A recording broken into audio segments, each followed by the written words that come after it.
Today we're going to be installing the sway bar end links and sway bar bushings. So my truck has about 97,000 miles on it, and I'm not sure if yours looks like this, but it's not looking the greatest, especially underneath also. It's not terrible, but might as well while you're in there, right? Shout out Chris Sullivan again. But my main thing is this. You probably can't even see it. Yeah, that thing is completely missing two bushings. And I think the bottom one's also, so I don't know what's going on here. But that's the main reason I bought this kit.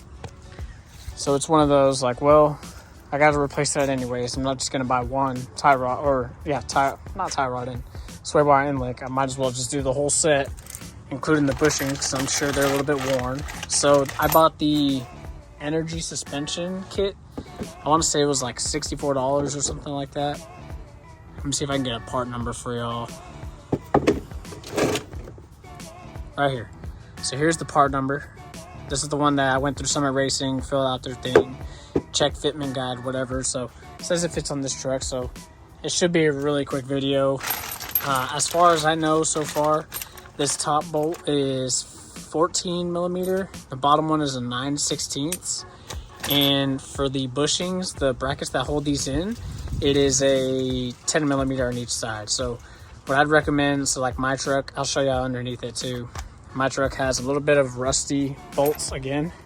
So I'm gonna break them first, the ratchet, and then try and see if I can use the impact to go ahead and get the rest of them out. I'm gonna start with doing the sway bar bushings, and then from there I'll do the end links. So this is the bushing bracket that I got going right here. As you can see, let me zoom out a little bit. It looks a little rusted, and if you remember, whenever I took this off, your boy decided to just impact it off and completely broke that stud that's still in there. So we're not trying to repeat that here. So I'm gonna break them with the ratchet. It does come with, in the package over here, in this package over here, it does come with some, I guess, lube, so it doesn't squeak or anything. I think it's polyurethane. I don't think it's rubber, so maybe that's why they included it. But I'm gonna go ahead and start working on this, and then I'll start working on that other one, and then I'll update you whenever I get them swapped out. I'm also thinking about I might even clean the bolts and then just put some anti-seize just in case. I'm hoping they come out perfectly, but we'll see. But yeah, also it'll just make the suspension look a little bit better. Not that I have badass suspension to begin with, but yeah. So I'm gonna get going on this. All right, so this is exactly why we're gonna go ahead and clean these bolts. Look how rusty these things are. They have a lot of buildup in them, especially like this one. Look at this crap. Try to get it to focus.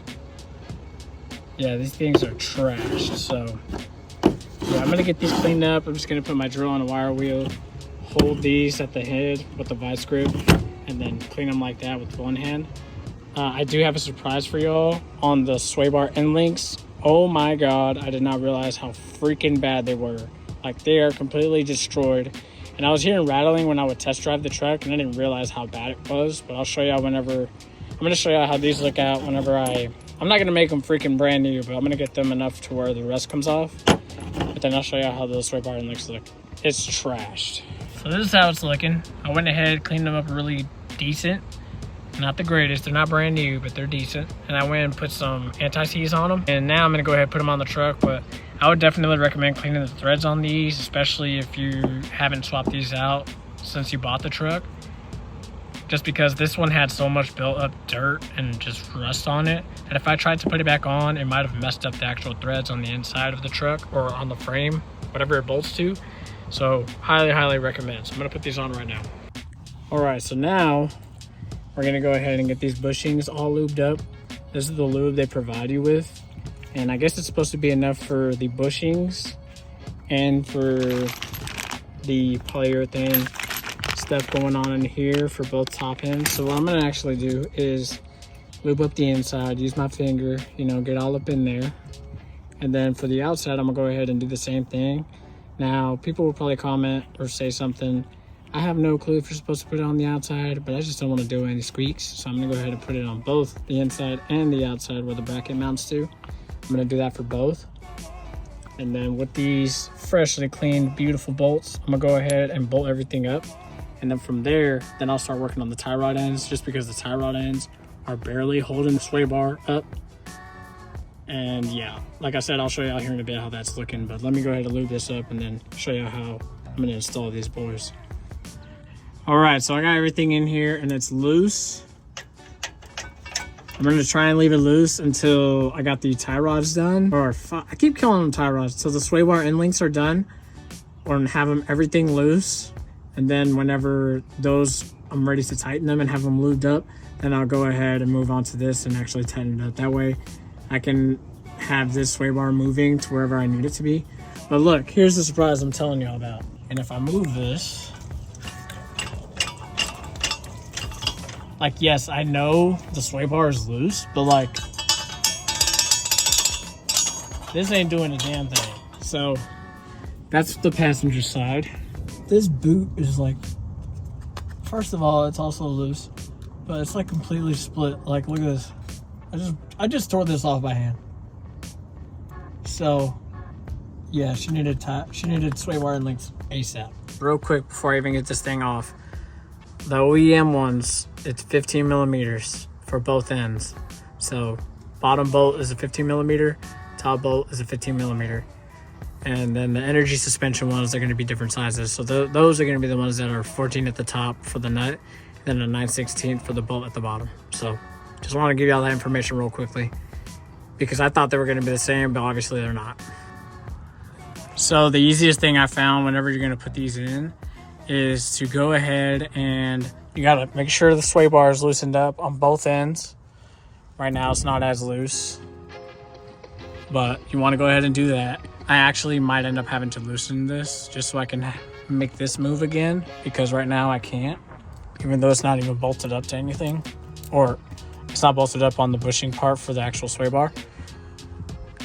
But I went ahead and did that, and then for the grease, I left it loose, hanging, while it was at least just had a couple threads on. And then I went ahead and put the grease in between the actual parts that touch the metal, like you'll see here. And then, I could be wrong, but one thing I did learn also was that it's supposed to seat almost flush with this.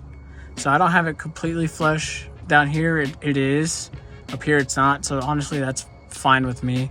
I don't want to overdo this and wear out the bushing faster than it needs to, but that's how it's supposed to look for the most part. And I'm gonna go ahead and do the other side, but yes, just go ahead and get this loose. Make sure that you have the sway bar loose also. That way you can move this around. And the hardest part is gonna be fitting this piece in and that. And that's why you need the sway bar to be movable, just because you need to lift it, raise it, and somewhat squeeze it in. That way it can fit in properly, and then you can put the top on and bolt it down, do all that crap. So I'm gonna start on the other side, see if I need to loosen that at all, but if I don't, then I'm gonna leave it. So I'm gonna try that first, and then I'll show you the end result. For the torque, like I was saying, there really isn't one.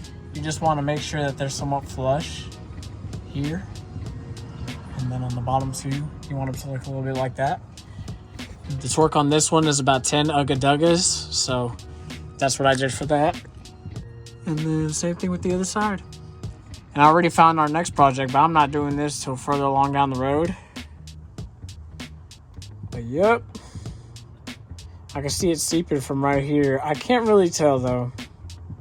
So from here, you can tell. And there, I can't tell if it's splashing up or if it's actually coming down from there. So that's the part that we need to figure out. But I'm not worried about it if it's going to be seeping that slowly. I'm just going to run it. Just keep checking on the oil and everything. But yeah, that is how you're going to be doing your sway bar end links and your sway bar bushings for, I guess, this is a 18 Sierra 4-wheel drive. So 14 to 18 Sierras, I want to say that's going to be the year range to do this. It's super easy. You could do it yourself. Do not pay a mechanic to do this unless you really don't have the tools, time, or place to do it.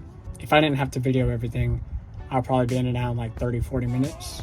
I'm currently at like an hour just because I'm trying to get everything situated. And that rusted nut over there didn't help too, so that took me a little bit longer, you know. But stay tuned for the video. Keep following the build. If you like anything that you haven't seen yet, or is there anything that you want to see me do to this truck, thank you for tuning in. check back in. Follow me on Instagram if you want to see the builds. Catch you later.